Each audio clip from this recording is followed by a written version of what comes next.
আলহামদুলিল্লাহ রাব্বিল আলামিন ওয়াসসালাতু ওয়াসসালামু আলা আশরাফিল আম্বিয়া ওয়াল মুরসালিন নবিয়িনা মুহাম্মদ ওয়া আলিহি ওয়া আসহাবিহি আজমাইন আম্মা বাদ।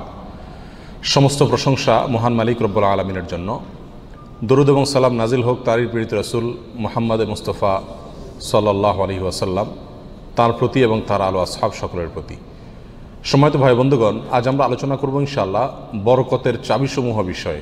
বরকত শব্দের অর্থ হলো কল্যাণ বেশি হওয়া, যে কোনো কিছুতে আল্লাহর পক্ষ থেকে কল্যাণ যুক্ত হওয়া, এটা হলো বরকত। দুনিয়ার যে কোনো বস্তুতে যখন আল্লাহ সুবহানাহু ওয়া তাআলার পক্ষ থেকে কল্যাণ যুক্ত হয়, বিষয়টা যখন কল্যাণকর হয়ে যায়, উপকারী হয়ে যায়, তখন সেটা পরিমাণে অনেক অল্প হলেও আমাদের জন্য সেটা অনেক বেশি উপকার বয়ে আনে। অনেকে অনেক দীর্ঘ হায়াত পাইছেন, কিন্তু দীর্ঘ হায়াতে তেমন কিছু করার সুযোগ পান নাই, তার মানে জীবনে বরকত হয় নাই।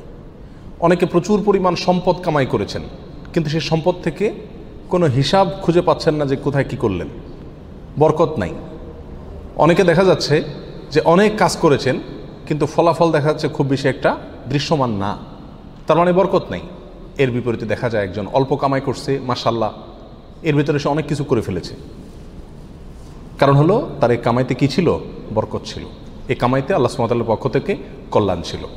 অতএব আমাদের জীবনে, আমাদের আমলে, আমাদের রুজিতে, আমাদের ইনকামে, আমাদের সন্তান সন্ততিতে, আমাদের সব কিছুতে আল্লাহ সুবহানাহু ওয়া তাআলার পক্ষ থেকে বরকত আসবে। বেশ কিছু আমল আছে, সে আমলগুলো করলে এগুলোকে আমরা এক কথায় বলতে পারি বরকতের 10টি চাবি। এই চাবিগুলো যদি আমরা ব্যবহার করি, তাহলে ইনশাআল্লাহ বিদিনিল্লাহ আমাদের জীবন বরকতময় হয়ে যাবে। তার ভিতরে 1 নম্বরের চাবি হলো বরকতের ঈমান এবং তাকওয়া। প্রিয় ভাইয়েরা, যখন ঈমান এবং তাকওয়া কারোর মধ্যে থাকে, তখন আল্লাহ সুবহানাহু ওয়া তাআলার পক্ষ থেকে বরকতের বারিধারা তার প্রতি বর্ষণ হতে থাকে। আল্লাহ সুবহানাহু ওয়া তাআলা কোরআন কারীমে বলেছেন, ওয়ালাউ আন্না আহলাল কুরা আমানু ওয়াত্তাকাউ লাফাতাহনা আলাইহিম বারাকাতিম মিনাস সামাই ওয়াল আরদ। যদি কোনো জনপদের লোকেরা ঈমান আনে এবং তাকওয়া অবলম্বন করে, তাহলে আমি আসমান থেকে এবং জমিন থেকে, উপর থেকে নিচ থেকে, উভয় দিক থেকে বরকতের সমস্ত দুয়ার খুলে দেব। সম্মানিত ভাইরা, এই জন্যই দেখা যায় সারা পৃথিবীতে অন্য ধর্মের মানুষেরা, অমুসলিমেরা কোনো কোনো দিক থেকে অনেক বেশি সুখে শান্তিতে আছে বলে আমাদের কাছে মনে হয়, কিন্তু আসলে সুখে শান্তিতে খুব একটা নাই। বিভিন্ন জরিপ বলছে সুসাইড বা আত্মহত্যার পরিমাণ তাদের মধ্যে বেশি। আত্মহত্যা মানুষ তখনই করে যখন সুখের চাইতে দুঃখের পরিমাণ বেড়ে যায়। কিন্তু মুসলমানদের মধ্যে আত্মহত্যার পরিমাণ অনেক কম।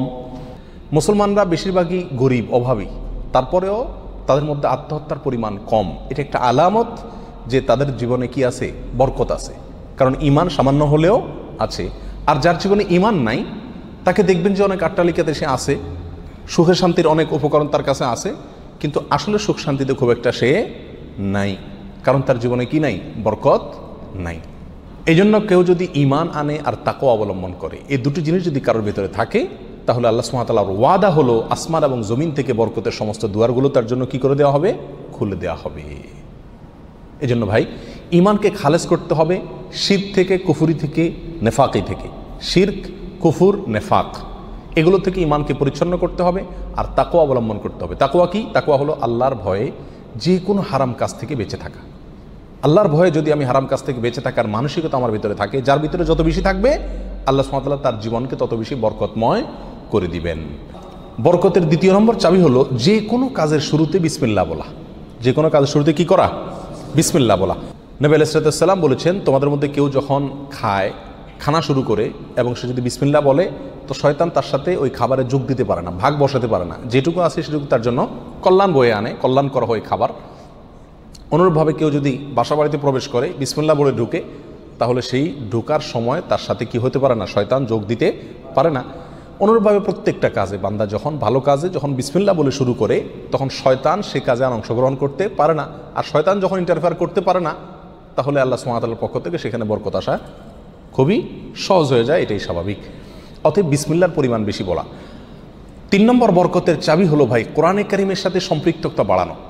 যে যত বেশি কোরআনের সাথে সম্পর্ক গড়বে, তার জীবনে তত বেশি বরকত নেমে আসবে। যে ঘরে কোরআন তেলাওয়াত হবে, কোরআনের চর্চা হবে, কোরআনের শেখা হবে, কোরআন বুঝাবুঝি হবে, কোরআনের উপর আমল করার প্রবণতা থাকবে, অভ্যাস থাকবে, সেই ঘরে আল্লাহ সুবহানাহু ওয়া তাআলার বরকত তত বেশি আসবে। আল্লাহ সুবহানাহু ওয়া তাআলা কোরআন কারীমের ভিতরে বলেছেন, ওয়াহাদা কিতাবুন আনজালনাহু মুবারাক। কোরআনে কারীমকে আল্লাহ সুবহানাহু ওয়া তাআলা কোরআনের বহু জায়গায় বলেছেন যে এটা কিতাবে মুবারক, এই কোরআনটা হলো কি বরকতময়, অতএব এর সাথে যে যত বেশি সম্পৃক্ত হবে তত বেশি তার জীবন কি হবে, বরকতময় হয়ে যাবে। নবী আলাইহিস সালাম বলেছেন সহিহ মুসলিমের হাদিসে, ইন্নাল্লাহা ইয়ারফাউ বিহাযাল কিতাবি আকওয়ামা ওয়া ইয়াদাউ বিহি আখারিন, আল্লাহ তাআলা এই কিতাব দিয়ে বহু মানুষকে উপরে উঠাবেন, আবার বহু মানুষকে নিচে নামাবেন। অর্থাৎ এই কিতাব কোরআন এটাকে যারা ফলো করবে আল্লাহ তাআলা তাদেরকে মর্যাদা বাড়াবেন, আর যারা ফলো করবে না তাদের মর্যাদা কমাবেন। বাহ্যিকভাবে মনে হবে সুখের সাগরে ভাসছে, আসলে দুঃখের কোনো অন্ত তাদের জীবনে থাকবে না।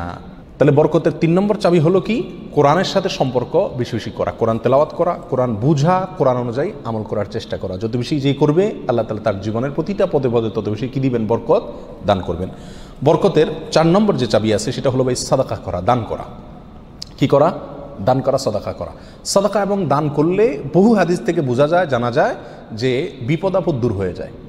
আমাদের যে কোনো কাজ থেকে, যে কোনো অর্থকড়ি থেকে, যে কোনো উপার্জন থেকে আমাদের কল্যাণটা আসে না, এর একটা বড় কারণ হলো বিপদ এসে যায়। আমি একটা দোকানদারি শুরু করলাম, একটা বিপদ এসে গেল, তাহলে আমার সেখান থেকে কল্যাণটা আর আসলো না। তো বরকত যদি আপনি চান প্রত্যেকটা বস্তুতে, প্রত্যেকটা জিনিসে কল্যাণ আসুক, উপকার হোক জিনিসটা আপনার জন্য, অল্প ছোট চাকরি, অল্প আয়, ছোট ব্যবসা, এর ভিতরেই আল্লাহ তাআলা কল্যাণ দিয়ে দেখ। আপনি যদি চান তাহলে আপনাকে কী করতে হবে, সাদাকার অভ্যাস করতে হবে। দান করলে মুসিবত এবং বিপদ দূর হয়। তো আপনার ওই অল্প আয় থেকে যখন বিপদ দূর হয়ে যাবে বা বিপদ মুক্ত থাকবে, তখন ইনশাআল্লাহ বিদিনিল্লাহ সেটা আপনার জন্য কী হয়ে যাবে, কল্যাণকর এবং বরকতময় হয়ে যাবে, ওর ভিতরে আপনার জন্য বরকত থাকবে। অতএব সাদাকার অভ্যাস করা, সারা বছর অল্প স্বল্প হলেও, পরিমাণে খুব অল্প হোক। এক হাদিসে আসছে নবী আলাইহিস সালাম বলেছেন, খেজুরের অংশ দিয়েও যদি হয় তবুও তুমি সাদাকা করে জাহান্নামের আগুন থেকে বাঁচার চেষ্টা করো। বিপদ থেকে রক্ষার জন্য আমরা সাধ্য অনুযায়ী সাদকা করব, অনেক বেশি করা কোনো জরুরি না। প্রতিদিন সাদকা করা একটা জটিল বিষয়, অনেক সময় প্রতিদিন আমি অভাবী লোক পাইও না, তাহলে একটা বাক্স রাখতে পারি বাসায়, যে প্রতিদিন আমি সেখানে 1 টাকা রাখবো, 2 টাকা রাখবো, যতটুকু সাধ্যগুলো ততটুকু রাখবো, তাহলে নিয়মিত আমি দানের সওয়াবটা পেয়ে গেলাম। এই টাকাটা অভাবী লোকের, পরে কয়দিন পর পর খুলে আমি দিয়ে দিলাম মানুষকে, তাহলে প্রতিদিন সৎকার আমলটা হয়ে গেল। এবং সৎকার নিয়মিত করলে কি হয়, বরকত প্রত্যেকটা ক্ষেত্রে নেমে আসে। নাম্বার 5, বরকতের 5 নম্বর চাবি হলো ভাই, আত্মীয় স্বজনের সাথে সম্পর্ক ভালো রাখা। এটা বহুল পরীক্ষিত একটি আমল ভাই। আত্মীয় স্বজনের সাথে যে যত বেশি সম্পর্ক ভালো রাখে, মা বাপ, ভাই বোন, ফুফু, চাচা, কাছের লোকজন, রক্ত সম্পর্কীয় লোক যারা, বিশেষ করে তাদের সাথে যে যত বেশি সম্পর্ক ভালো রাখে এবং তাদের সাথে সম্পর্ককে নষ্ট করে না, তারা যদি দুর্ব্যবহার করে তো নিজের পক্ষ থেকে ভালো ব্যবহার করার চেষ্টা করে, তো এই লোকের জীবনে আল্লাহ তাআলা বরকত দান করেন। এটা পরীক্ষিত বিষয়। অতএব এই চাবিটি বরকতের, এটা খুবই গুরুত্বপূর্ণ। 5 নম্বর, অর্থাৎ আত্মীয় স্বজনের সাথে, রক্ত সম্পর্কীয় লোকদের সাথে কী করতে হবে, সম্পর্ক সবসময় বিল্ড আপ করার চেষ্টা করতে হবে, তাদের খোঁজখবর নিতে হবে, সাধ্য অনুযায়ী তাদের পাশে দাঁড়াতে হবে। যদি পাশে দাঁড়াতে নাও পারেন, অন্তত সম্পর্কটাকে কী করতে হবে, ভালো রাখার চেষ্টা করে যেতে হবে। নাম্বার 6, বরকতের 6 নম্বর চাবি হলো ভাই, সকালবেলায় ভোরে ভোরে কাজে যাওয়া। নবী আলাইহিস সালাম দোয়া করেছেন, আল্লাহুম্মা বারিক লি উম্মতি ফি বুকুরিহা, আল্লাহ আমার উম্মতকে সকালবেলা আপনি বরকত দান করবেন। অন্য এক রওয়ায়াতে আসছে বুরিকা লি উম্মতি ফি বুকুরিহা, তিনি বলেছেন আমার উম্মতের জন্য সকালবেলার সময়টাতে বরকত দেওয়া হয়েছে। অতএব সকালের সময়টাতে আপনি ঘুমায় থাকেন, তাহলে বরকত কোত্থেকে আসবে? এই টাইমটাতে কাজ করতে হবে। এবং কিছু কিছু কাজ আছে, কিছু কিছু পেশা আছে যে সকালবেলা করার মতন, আপনি মার্কেটের দোকান আছে, সকালে ভোরে খোলার সিস্টেম নাই, তাহলে সেটা তো আপনি খুলবেন না। কিন্তু অন্তত তার প্রস্তুতি, প্রাক প্রস্তুতিগুলো সকাল থেকে হয়ে যাওয়া উচিত। এবং সকালের টাইমটা আসলে ঘুমের কোনো উপযুক্ত টাইম না। আপনি রাতে ভালো করে ঘুমান, বেশি করে ঘুমান, সকালে ঘুমাবেন না, দুপুরে ঘুমান, কিন্তু সকালে ঘুম এটা কোনো প্রশংসনীয় ঘুম নয়, স্বাস্থ্যের জন্য ভালো নয়, ইসলামী দৃষ্টি থেকেও খুব বেশি প্রশংসনীয় নয়। এই জন্য সকালবেলা যদি কাজে বের হওয়া যায় তাহলে ইনশাআল্লাহ জীবনে কি আসবে, বরকত আসবে। যে কাজই করেন আপনি সকালবেলা, সেই কাজে আল্লাহ তাআলা কি দিবেন, বরকত দান করবেন। নাম্বার 7, বরকতের 7 নম্বর চাবি হলো ভাই, নিজে 5 ওয়াক্ত সালাত আদায় করতে হবে এবং পরিবারের লোকদেরকে সালাতের নির্দেশ করতে হবে। বহু লোক নিজে নামাজ পড়ে, কিন্তু বাচ্চা কাচ্চা, ফ্যামিলির লোকজন তারা নামাজ পড়ছে কিনা সে বিষয়ে কী করে না, খবর রাখে না। আল্লাহ সুবহানাহু ওয়া তাআলা কোরআন কারীমের ভিতরে বলেছেন, ওয়া উমুর আহলাকা বিস-সালাত, তুমি তোমার পরিবারকে নামাজের নির্দেশ করো, নিজে তো পড়তেই হবে, পরিবারকেও নির্দেশ করো, ওয়াসতাবির আলাইহা, এবং এটার উপর অটল থাকো, ধরে রাখো এটাকে। তাহলে কি হবে, লা নাসআলুকা রিজকা, আমি তোমাদের কাছ থেকে, আল্লাহ বলছেন আমি তোমাদের কাছ থেকে রিজিক চাই না, নাহনু নারযুকুকা ওয়াল আকিবাতু লিত-তাকওয়া, বরং এই কাজ করলে, আমল করলে আমি তোমাদেরকে রিজিক দিব, বরকত চলে আসবে ইনশাআল্লাহ। নামাজ নিজে পড়তে হবে এবং পরিবারকে নামাজের নির্দেশ করতে হবে। নাম্বার 8, বরকতের 8 নম্বর চাবি হলো ভাই, তাওয়াক্কুল করা আল্লাহর উপরে, আল্লাহর উপরে ভরসা করা। মুমিন যত বেশি আল্লাহর উপরে ভরসা করবে, আল্লাহ তাআলা তত বেশি তাকে সাহায্য করবেন। আর আল্লাহর প্রতি ভরসা যত কমে যাবে, আস্থা যত কমে যাবে, নির্ভরতা যত কমে যাবে, দুনিয়ার কোনো বস্তুর প্রতি যখন আস্থা বেশি হয়ে যাবে, আল্লাহ তাআলা তাকে ওই বস্তুর হাতেই বেইজ্জত করে ছাড়েন। এটাই আল্লাহ সুবহানাহু ওয়া তাআলার সুন্নাহ। যার কারণে আল্লাহর প্রতি যে যত বেশি তাওয়াক্কুল করে, আল্লাহ তাআলা তাকে তত বেশি উদ্ধার করেন এবং সাহায্য করেন। বরকতের জন্য এটা একটা অন্যতম উপায়। যে যত বেশি আল্লাহর উপরে ভরসা করবে, বিশেষ করে রিজিকের ব্যাপারে, তত বেশি আল্লাহ সুবহানাহু ওয়া তাআলার পক্ষ থেকে কী আসবে? বরকত আসবে। একটু কোনো কারণে আমাদের ইনকামের উপরে চাপ আসলে, প্রেশার আসলে আমরা অস্থির হয়ে যায়, হাউতাশ হয়ে যায়, নিরাশ হয়ে যায়। অনেকে তো আজেবাজে মন্তব্য করা শুরু করি, আল্লাহর উপর তাওয়াক্কুল থাকে না। তো আসবে কোত্থেকে রিজিক? রিজিক আসবে তখন যদি আল্লাহর উপরে ভরসাটা পূর্ণ মাত্রায় থাকে। নবী আলাইহিস সালাতু ওয়াস সালাম বলেছেন, লাউ তাওয়াক্কালতুম আলাল্লাহি হাক্কা তাওয়াক্কুলিহি, আল্লাহর প্রতি যেরকম ভরসা রাখা দরকার, যেরকম আস্থা রাখা দরকার, তোমরা যদি সেই মাপের আস্থা রাখতে পারো, নির্ভরতা আল্লাহর উপরে তোমরা রাখতে পারো, তাহলে কি হবে? লা রাযাকাকুম কামা ইয়ারযুকুত তাইর, আল্লাহ তাআলা পাখিকে যেভাবে রিজিক দেন তোমাদেরকে সেভাবে রিজিক দিবেন। সারপ্রাইজ রিজিক, কল্পনাও করতে পারবে না কোথায় আল্লাহ রিজিকের ব্যবস্থা করে রাখছেন। এরকম বরকত জীবনে নেমে আসবে যদি কি করা হয়? আল্লাহর উপরে পরিপূর্ণ তাকওয়া, এই তাওয়াক্কুল অবলম্বন করা হয়। বরকতের জন্য 9 নম্বর আমল হলো বেশি বেশি ইস্তেগফার করা। কি করা ভাই? ইস্তেগফার করা। ইস্তেগফার, উঠতে চলতে ফিরতে সব সময় ইস্তেগফার করা। আস্তাগফিরুল্লাহ ওয়া আতুবু ইলাইহি, আস্তাগফিরুল্লাহাল্লাযী লা ইলাহা ইল্লা হুয়াল হাইয়ুল কাইয়্যুম ওয়া আতুবু ইলাইহি, অথবা সাইয়্যিদুল ইস্তেগফার পড়া। কিচ্ছু না পারেন, শুধু আস্তাগফিরুল্লাহ পড়া, আস্তাগফিরুল্লাহ আস্তাগফিরুল্লাহ আস্তাগফিরুল্লাহ ওয়া আতুবু ইলাইহি, এতটুকু পড়া। এবং যখন পড়বেন অর্থ বুঝে পড়বেন। আল্লাহর কাছে ক্ষমা চাচ্ছেন আপনি, আর ক্ষমা চাইলে ক্ষমা চাওয়ার মোড থাকে আলাদা। একটা মানুষের কাছে যখন মাপ চান আপনি, তখন মাপ চাওয়ার মোড ভিন্ন থাকে না। আস্তাগফিরুল্লাহ যখন বলবো তখন নিজের অপরাধের কথা স্মরণ করে, অথবা আমি যে বহু অপরাধ করি সেই কথাটা মনে করে আল্লাহর কাছে ক্ষমা চাইব। যত বেশি ইস্তেগফার করব তত বেশি রিজিক আসবে। সূরা নূহের ভিতরে আল্লাহ সুবহানাহু ওয়া তাআলা আল্লাহর নবী নূহ আলাইহিস সালাম সম্পর্কে বলেছেন যে নূহ আলাইহিস সালাম বলেছেন তার জাতিকে, ফাকুলতু আস্তাগফিরু রাব্বাকুম ইন্নাহু কানা গাফফারা। তিনি বলেন, আমি আমার জাতিকে বলেছিলাম তোমরা তোমাদের রবের ইস্তেগফার করো, তোমাদের রব ক্ষমাশীল।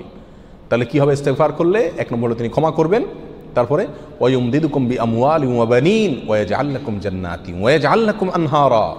সম্পদ এবং সন্তান, পরিবার, এই দুইটা দিয়ে তোমাদেরকে শক্তিশালী করবেন, রিচ করে দিবেন, সমৃদ্ধ করে দিবেন। ওয়া ইয়াজআল লাকুম জান্নাতিন ওয়া ইয়াজআল লাকুম আনহারা, তোমাদের জন্য বাগবাগিচা দিবেন এবং নহর প্রসবন দান করবেন, অর্থাৎ রুজি রুটির বরকত দান করবেন।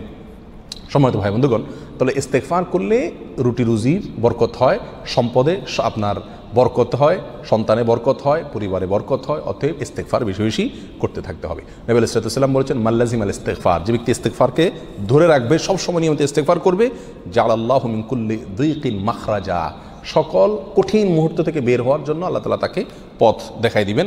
ও কুল্লি হাম্মিন ও মিন কুল্লি হাম্মিন ফারাজা, সকল পেরেশানি থেকে আল্লাহ তাআলা তার জন্য প্রশস্ততার পথ দেখাই দিবেন, যদি সে ইস্তেগফারকে ধরে রাখে। 1-2 বার পড়া না, নিয়মিত পড়তে থাকে, ধরে রাখে। অতএব বরকতের জন্য বেশি বেশি ইস্তেগফার করতে হবে। 10 নম্বর বরকতের চাবি হলো ভাই, পরিপূর্ণ সালামের ব্যাপক পরিমাণে প্রচলন ঘটাতে হবে, দিতে হবে। সালামের পরিপূর্ণ রূপ হলো আসসালামু আলাইকুম ওয়া রাহমাতুল্লাহি ওয়া বারাকাতুহু।